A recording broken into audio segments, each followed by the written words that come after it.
this is a news that, in all honesty, will actually shock a whole lot of Arsenal faithful fans because of the fact that when you look at the success story of Mikel Arteta and Arsenal as we see today, Yeah. Edu actually played a major role in it.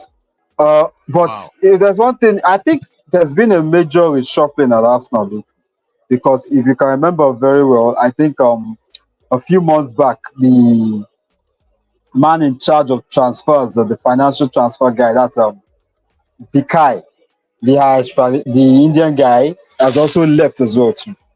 So that Wow. means that obviously they are changing the backroom staff gradually. Yes, he has actually left. It's not new news, it's already old news anyway. So I think we're having a systematic change of the backroom staff because I think the Conquers are trying to create something different, and I think they're trying to look for people who can actually fit in.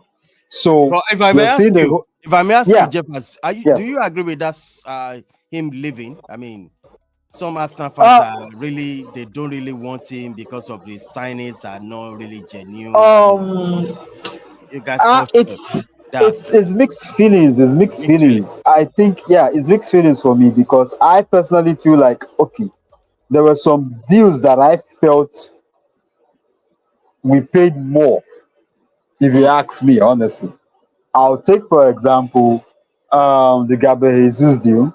I feel Arsenal paid more, and in all honesty, I feel the Declan Rice deal. I think Arsenal Declan paid Rice. a bit more for him because if you could recollect very well, we were actually trying to see if we could get a reasonable deal with West Ham until they invoked Man City getting into the picture. Picture. Then, because of the fact that we actually had no other choice but to get the guy, we paid more for him.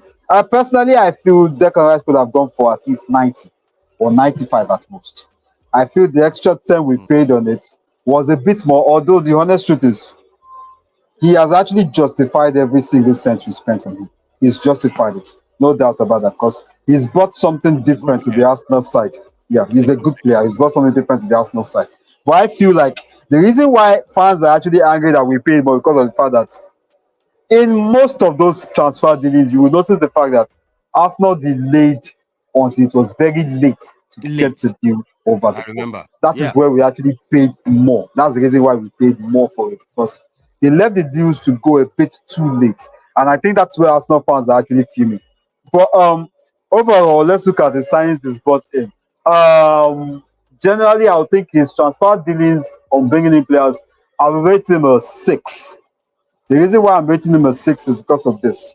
For every fantastic player we've actually got in under Edu, Yeah, we've do. gotten in some players that, in all honesty, have failed to make the cut.